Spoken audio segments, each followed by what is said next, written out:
The Pack gave the Bears a 10-point head start but came out victorious at Lambeau Field. Now Green Bay heads to Baltimore to face the Ravens, and we're here to talk about it on your Packers Fan Podcast.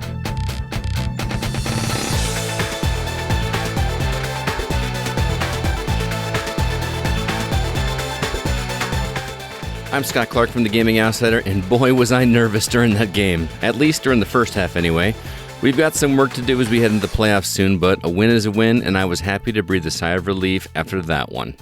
Oh yeah. And me, I'm Wayne Henderson from MediaVoiceovers.com, and I'm so glad we beat the Bears. I hate that team. Also, we'll preview this week's Packers at Ravens game, including my keys to a Packers victory. Those are going to be much needed. So let's dig right in. Highlights from the Packers' victory over the Bears at Lambeau Field. And I'll go ahead and start. Rasul Douglas's pick six in the second quarter. I found it invigorating. Ooh, nice vocabulary. He just read Justin Fields' pass. It looked like it was a pass intended for him. It looked like that offensive player was defending Rasul Douglas. And what an addition to the team he's been. It's just insane to watch what he's done, coming from the practice squad for the Cardinals, and then he's just making a name for himself. And even the announcers during the game tonight were saying, can you imagine when they get Jair Alexander back, when they get King back, what this secondary and what these corners are going to look like? It's going to be an incredible defense. Can't wait to see it. Also, we got to talk about Devante Adams. He's doing what Devante Adams does. He had 10 catches for 121 yards and 2 touchdowns, one of which over on the left-hand corner near the end zone where he kind of danced in and got the ball in there, just kind of snuck it in around the pylon. What an incredible catch. I know that all the announcers and analytics people that are watching these games and talking about him are saying that he's one of the best in the league. He kind of proved it tonight with some of those catches and just his awareness, when we were, going in the second, before the end of the first half, rather, he just darted for the out of bounds to stop the clock. Like instead of pushing forward, it's like, nope, we got to stop the clock. I'm not going to try to be a hero here. Just his awareness all around was just impressive to see. And I forget if it was in the first or second half, one of the touchdowns that he got, the route that he ran, when he just kind of zigged and zagged and made two bears crash into each other. It was like something you'd see in a cartoon. But here's some Benny Hill music going on in the background. Hey, you cannot go wrong with Benny Hill music. And although it took until the second half before we really committed to much of a run game, we finally did. And A.J. Dillon, wow, coming through again. And Aaron Jones doing a lot of great things as well. So touchdowns, great runs, power runs. Fear the run, which will open up the air game for the rest of this season. It's really just insane how A.J. Dillon has just started to cement himself as the lead running back.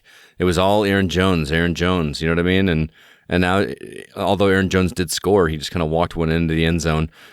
He's kind of like the goal line guy, whereas Dillon is becoming the runner, and it's really awesome to see. And he can catch too. It's just a lot of fun to watch, and like you said, the more we run, the more it's going to keep the opposing defense guessing because they're so used to just relying on us relying on a passing game. But now we've got it on both fronts, and can really just hit him with that 1-2 punch. And that was a great point that both A.J. Dillon and Aaron Jones have great hands and have been able to catch passes. Mm-hmm. So good. Yep. And my man Kenny Clark's name was brought up on more than one occasion. There was a specific play where Justin Fields decided he was going to run up the middle because he saw an opening, and Kenny Clark, his awareness was so great there, he just kind of spun around and just grabbed him. I was almost worried that they were going to get a unnecessary roughness call because he kind of threw him to the ground a little bit. I was just waiting for that flag to get thrown, but thankfully it didn't. And just love all the recognition that he's getting, man. Yeah, he was a prominent figure on defense, especially in the second half. And you're right, when he's in the middle and doing all of those things, he's fantastic. There were a couple of times where they expected him to do a little too much and try to stop some runs on the outside, which didn't go so well because some of those Bears receivers and running backs are pretty darn fast. They are, and Kenny Clark does move pretty quick for a guy his size, but he's just not going to outrun Justin Fields. I mean, he's a very athletic and very he does a lot of running, and some of those I was watching Kenny Clark, and it's just like, dude, I stop running towards him and cut off his lane instead. You know what I mean, to kind of force him to the sideline a little bit. But that's just me being the armchair quarterback screaming from my couch, like you do. You do. And although Mercedes Lewis did not get a touchdown, he came so close, and he was key in at least a few plays on offense. He was just great to see him out there doing what he is needed to do, blocking, great runs, some catches, and just a force to be reckoned with. Mm-hmm. DeGuara as well. We heard his name quite a bit. A lot this game as well, and I know that he's no Tunyon in terms of just we heard about Tunyon so much last season and the first half of this season for sure before he was injured, and he's been really stepping up the last couple games, and this game in particular, really good to see. Well, those were the highlights. We definitely did have some lowlights, even though we did come out with a win this week. I'm just gonna say it.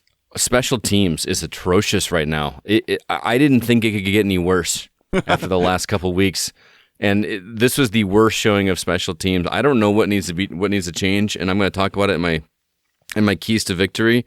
But we had a muffed punt by, I believe it was Rodgers, that we got so lucky because there was a penalty that brought it back and made the Bears re-kick their punt and push them back another 5 yards. But speaking of, I don't understand this rule. I know this has nothing to do with it being a low light.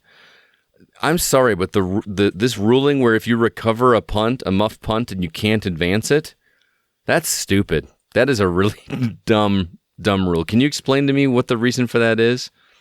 I'm no expert in the rules as far as why they couldn't. I know in that particular instance, I believe that he couldn't advance it because he had run out of bounds.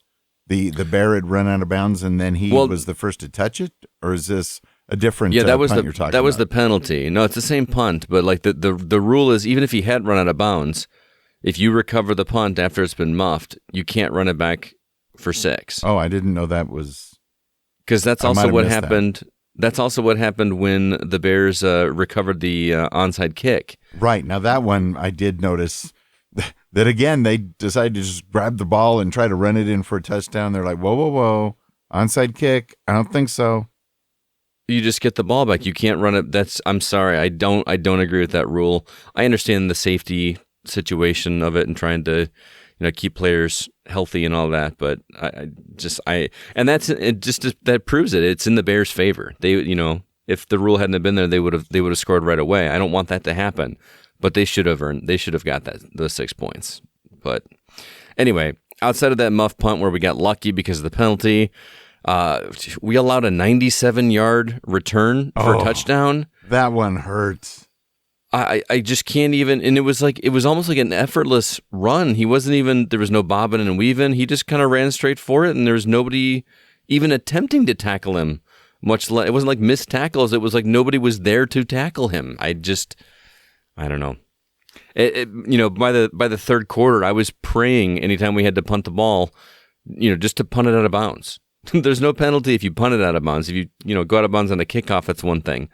But just out of bounds or into the end zone, because I'm tired of remember how a couple of weeks ago people were saying that they get jittery watching Mason Crosby line up for a field goal now because of what's happened? That's how I feel whenever we kick the ball to the opposing team and it doesn't go out of bounds or into the end zone. I hate that feeling. I have very, very little faith in our special teams right now, all around. And I'm not sure if this actually falls under the category of special teams or not, where the line is. But Mason Crosby, he had that kickoff that went out of bounds, and he never does that. Well, almost never, because he did it in this game. It gave the Bears fantastic field position on the 45-yard line, which made it that much easier for them to march down the field and get another touchdown. Now, of course, Mason did correct that, and in the third quarter, he kicked off, and it went straight through the end of the end zone, and the crowd went wild. Yeah, I noticed that as well, but I think there was a bit of a scuffle that we didn't get to see on TV. That was what the crowd was. That would be a ripoff if we didn't get to see it. Yeah, I know. Those scuffles. That was my initial thought too. Is like, hey, they're cheering that they kicked it out of bounds, and like, because that's what I was thinking in my head. But I get the impression that there was a little bit of it was getting a little chippy. There was a lot of chippiness. Mm-hmm. But I just thought after what had happened a couple kickoffs earlier that the crowd was just thankful. It could have been a combination of both. And then probably injuries, more of them. Daphne and Billy Turner. This one, Scott, could really hurt. And then Equanimous has a concussion. Malik Taylor. I know we got a couple guys back and we're getting more back soon, but it'd be nice if they could all be there at once. Yeah, our offensive line is a lot of rookies right now. It's amazing how well they've been able to hold up, considering, because there were some pretty hard hits on Aaron Rodgers early in the game. I was not happy. For sure. Yeah, it's hopefully it gets better, because we're getting towards the serious time where I mean we could ostensibly clinch the division next week. But, man, that first round bye would be really sweet, and to see everything go through Green Bay. So it's not like we're done. You know what I mean? We can't stop fighting. We can't just rest up going into the playoffs and let everybody get healthy. I mean, we will if we have to for obvious reasons. But, I think they really want everything to go through Lambeau. I know I do. That would be fantastic. And now, a little bit different this week, like we talked about on the show last week. We're recording immediately after the end of the game, so we don't have time to receive and format and upload and post and all that stuff, the voicemails. Any of your voicemails that do come in after we record, I will splice them into the show, because I'm not going to get a chance to edit till tomorrow morning, and then I'm off. But anyway, we do want to hear from you after the Ravens game next week. Keep our voicemail handy. It's area code 920-3PACK-GO.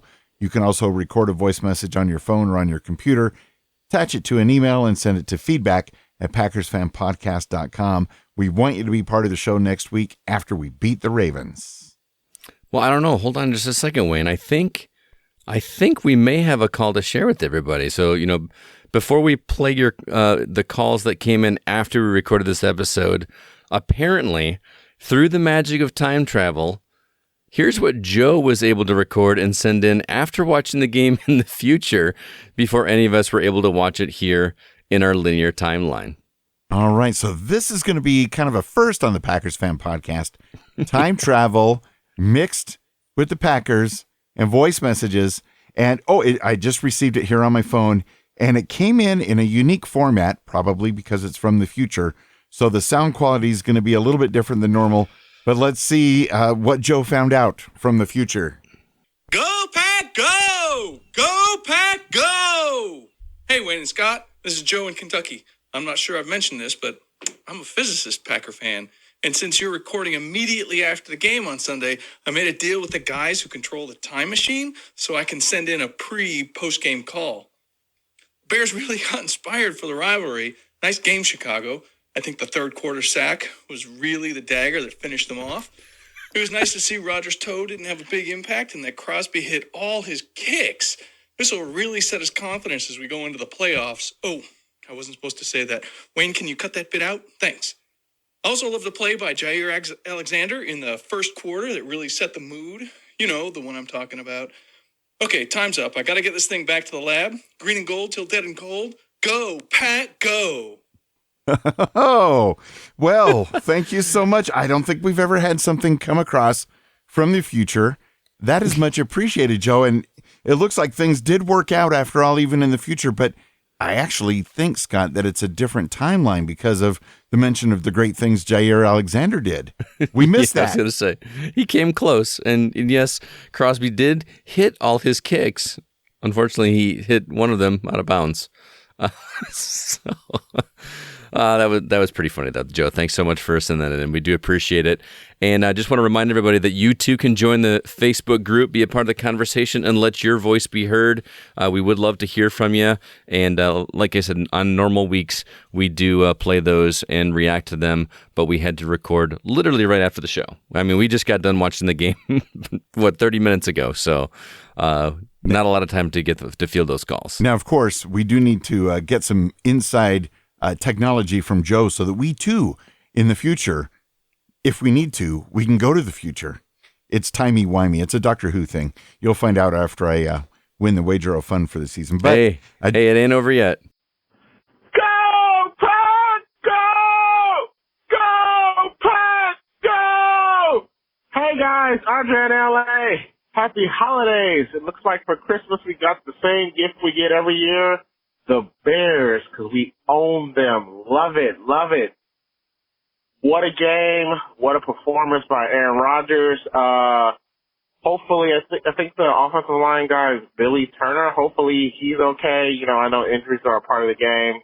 They look like an ugly freak injury, but I hope, you know, he'll be okay. Devante Adams, way to dominate. You know, they thought they were doing something by keeping you quiet for like the first, 18, 20 minutes of the game. And then, you know, before we knew it, before the game was over, you were leading receiver, touchdown, leading in yards, just typical Devontae game. I love the running attack. The only real negative I saw tonight was the special teams. My God, they were terrible. I mean, we're lucky we got away with that one near touchdown. I forget what the rule is, but my goodness, special teams was off. I mean, I think that's gonna be something we really got to keep an eye on. We worry about Longwell, and just all year, special teams has been disappointment. The defense, they showed up in spurts. They were very, you know, somewhat bend but don't break. But I think it was more the special teams gave up a lot of the points. I forget who that one receiver was for the Bears, but man, he was all over the field. We couldn't stop him. But love what I saw from the team. Great win. You know, didn't call last week on the bye week. I was resting my voice. I feel great. Hopefully I sound great. Love you guys. Just want to call. Wish everybody happy holidays. Go, Pack, go! Go, go, go, go, go, go, go, Pack, go! Oh my gosh, what a great, fun game to watch. A little bit in the first quarter, I was like, this isn't looking so good. But then, you know, just like normal, you gotta remember it's a game of 4 quarters of 15 minutes each, and you gotta trust the process. And, you know, Matt LaFleur came up with a great game plan, and just like he always has, I mean, he's never lost consecutive games coming off of that bye. Oh my gosh. It was so fun to watch, especially watching Rasul Douglas coming off the practice squad. He's got 2 pick sixes. He's got an interception that against his own team back there about 5 weeks ago, I think it was, when we played Arizona. This team, and I want to emphasize the word team, they are really coming together. They are gelling. And it's making me so excited because that is what it takes to bring a Lombardi trophy home. And that's what is going to happen. And I can't wait to see it. It's going to be a few weeks in the making, but the process, it makes me so excited. I love watching this game. I love watching our team. I love watching how they come together and they gel. Go, go, go, go, go, go, go, go, go, Pack, go!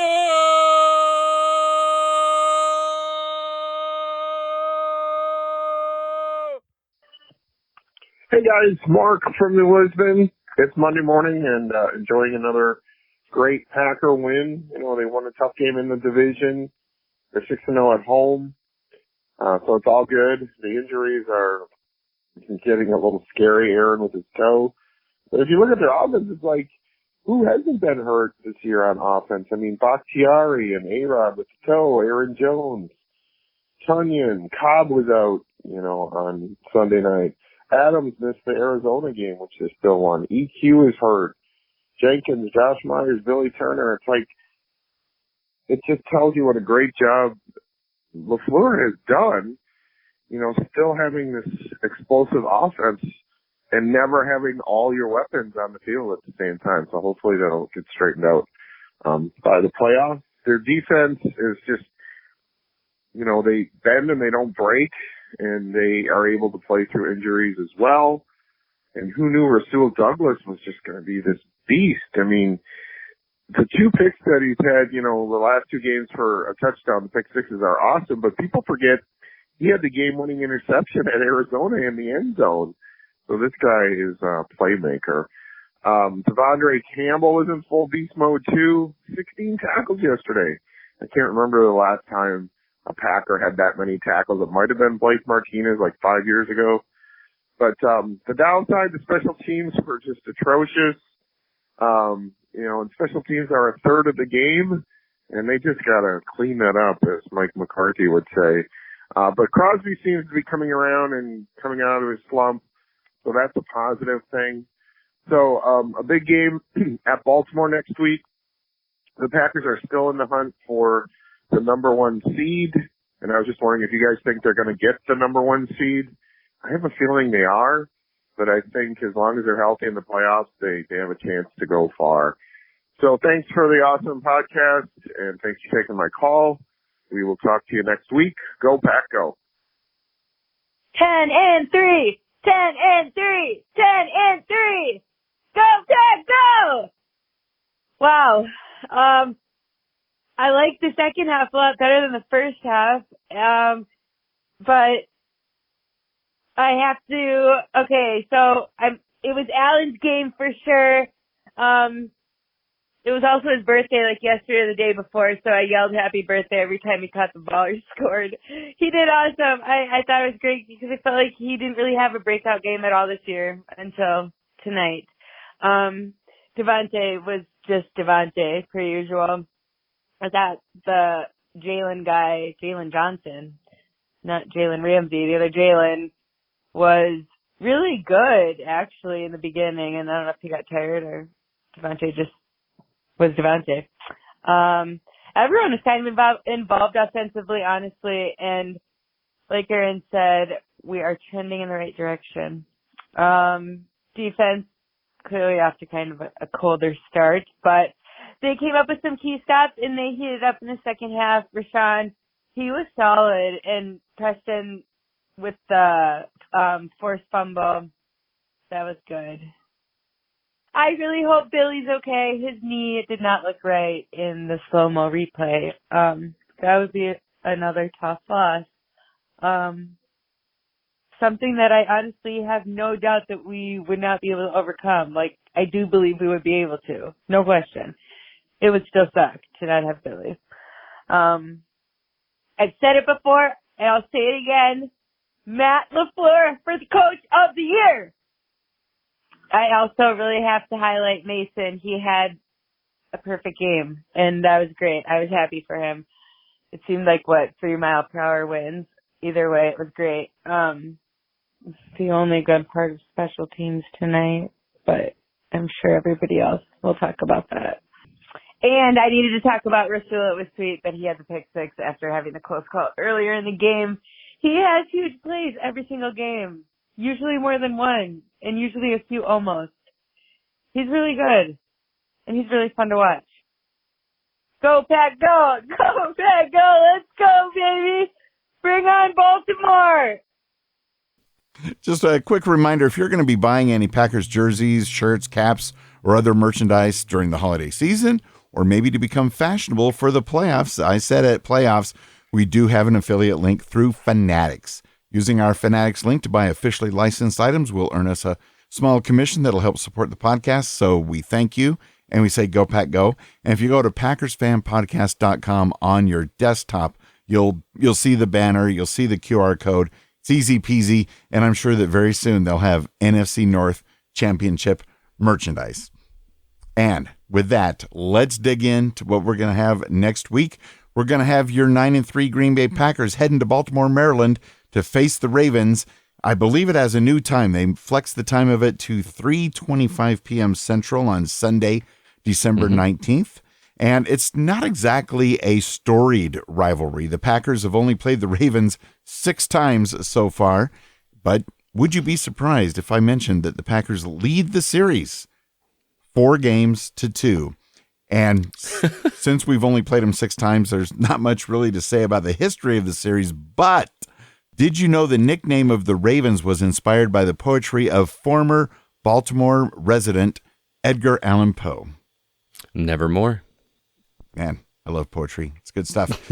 With the Packers winning, right now we are also rooting for the Rams to somehow beat the Cardinals on Monday night later tonight after you hear this episode, if you listen to it on day 1. So for this week only, Scott, go Rams, okay? Yes, for sure. The weather this coming weekend in Baltimore is going to be unusually warmish for Baltimore. Cloudy with a high around 44 degrees Fahrenheit at kickoff, which is 7 degrees Celsius. So chilly, but not as cold as Lambeau was tonight. No, it still looked like it was good football weather out there, man. Would have been a great game to go to. In fact, I believe Caleb Fisher was at the game because he actually started a Facebook live video from Lambeau, jumped in to say hi to him, and they were a ways up there, but they were just solid seats. You could see the entire field right from where he was sitting. It was really cool to kind of see him, and he seemed really excited to be there. Who wouldn't be? And to come away with a victory. CCR in Wisconsin, having a great time. All right, are you ready for my keys to a Packers victory over the Ravens, Mr. Wayne? I am sitting down. I'm taking notes. I am ready. All right, number 1, this should come as no surprise, but fix special teams. Oh, wow. Okay. Starting off with the tall order. Oh, man. This week's performance from special teams was an absolute embarrassment. We simply won't be able to win games against teams that aren't the Bears with missed tackles like that. I don't even know what to say to fix it, but it needs to be done and fast. I don't care. Make them run laps.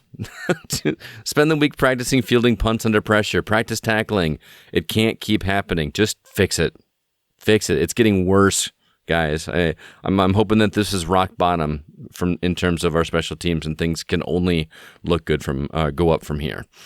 Secondly, take advantage of the banged-up Ravens. The Pack has been suffering from injuries as well, but they've been overcoming quite well. Baltimore, not so much. While I'll never root for a player to be injured, Lamar Jackson's ankle sprain today could be a good thing for the Packers next week. It's still a question as to whether or not he'll be playing, but either way, it's an opportunity for some hardcore blitzing to keep whoever is under center pressured and unable to run.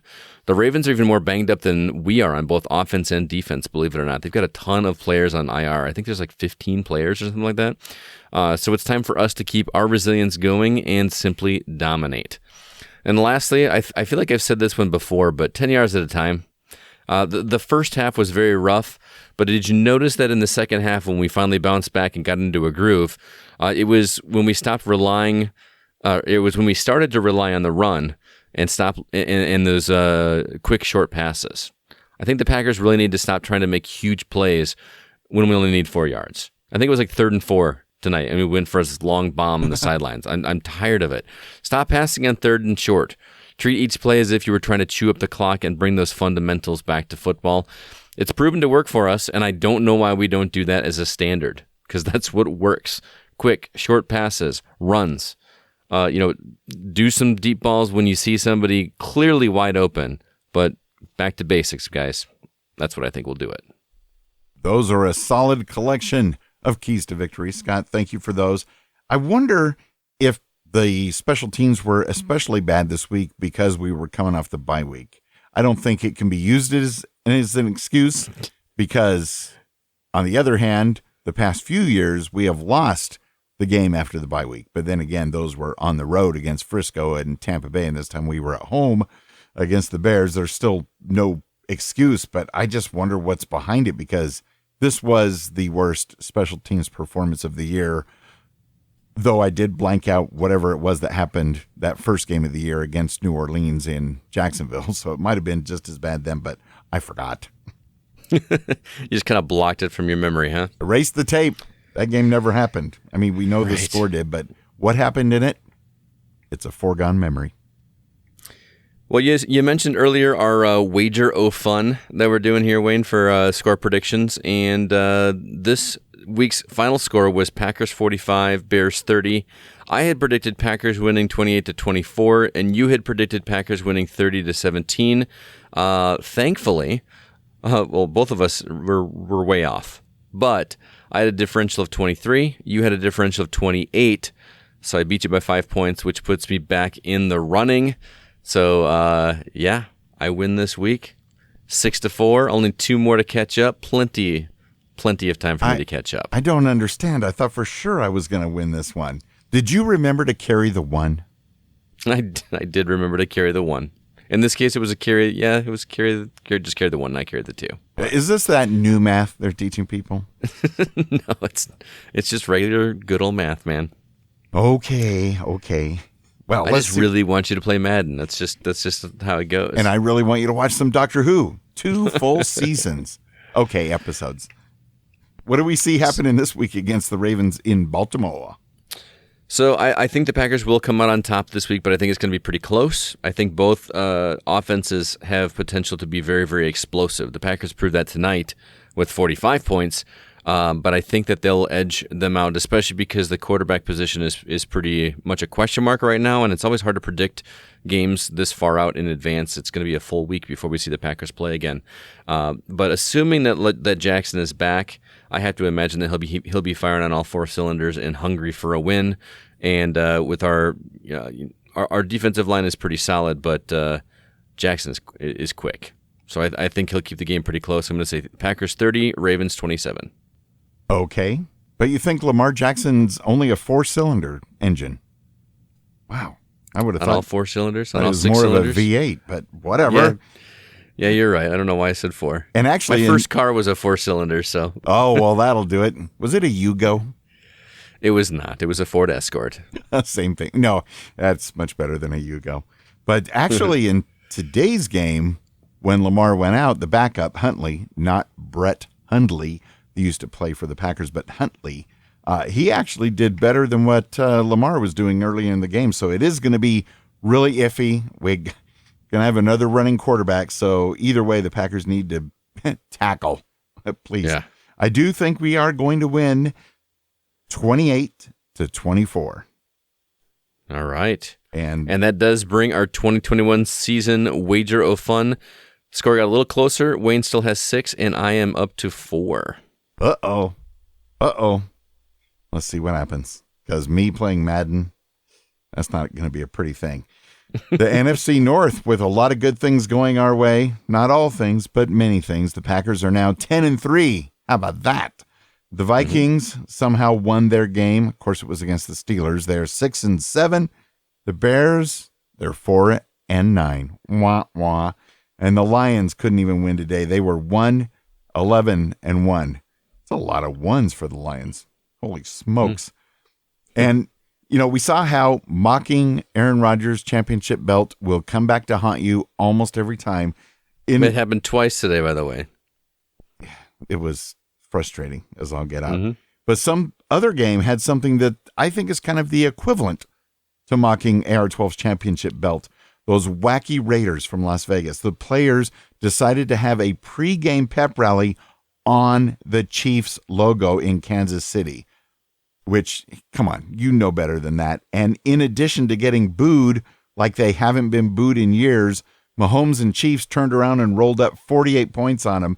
And the question becomes, will the Raiders try that again at their next road game? I'm going to go out on a limb and say no. Because that was Probably bad. not going to happen. Oh, my goodness. And did you see what the Cowboys did? How they almost lost it? Well, no, that would have been nice. But the Cowboys, playing the Washington football team in Washington, the Cowboys flew in their own sideline seats. Could you imagine how expensive that would have been? It's just arrogant and stupid. They just wanted it to look like on the sidelines. Here it is. Instead of in the usual visitors' seats, they've got their white ones with the blue star and saying Cowboys on them. It just glaringly looked stupid. Yeah, it seemed pretty arrogant. I'm not a big fan of that, but hey, it worked for him, so can't fault him too much, I suppose. But Something worked for him. Washington Yeah. almost came back and won that one. So many games were blowouts, and then all of a sudden, we're in overtime. Mm-hmm. Yeah, it was an interesting day of football. Unfortunately, all three of my fantasy football teams, I am no longer getting a first-round bye in my money league, so I'm a little upset. But yeah, I missed it by 1 week. So, but you do have another podcast besides the Packers Fan Podcast, I believe, right? I do. It's called The Gaming Outsider. It's where I get together with some friends of mine and talk about my other favorite hobby, which happens to be video games. And this week, we are recapping the Game Awards that took place this past week, which is more or less the closest we gamers get to our own version of the Oscars. There's a bunch of awards for different genres of video games, and there's also a ton of new world premieres that took place. So we got a lot of news to talk about this week. On top of that, all of us played the new Halo game, Halo Infinite, that came out a couple days ago, and as well as some other games. But if you'd like to check that out, do me a favor, head over to our website, thegamingoutsider.com. There you can find all our episodes there as well as our written content, or you can actually listen to the show on the very same place you were listening to this fine show. I do have one question. Can you give us one little spoiler? You know, when they did the reveals, did they talk any more about the upcoming console game for Harry Potter? No mention of Harry Potter, no. Okay. But still, No. It's a fabulous episode. Be sure to check it out. It's going to be fun. Scott and the gang do great work. And my buddy Mark over at the Resourceful Designer Podcast hired me to record new voiceover intros for his podcast this past week, which is now hitting 300 episodes in the next couple months. And over the years, I've now recorded 300 totally unique and different voiceover intros for the Resourceful Designer Podcast. So if you're a web or print designer, or even if you just know one, you owe it to yourself or them to learn how to run your design business even better. Check it out at resourcefuldesigner.com. And of course, if you'd like to hire me to record some professional voiceovers for your own podcast or business or website, I'd love the opportunity to work with you. Check it out at mediavoiceovers.com.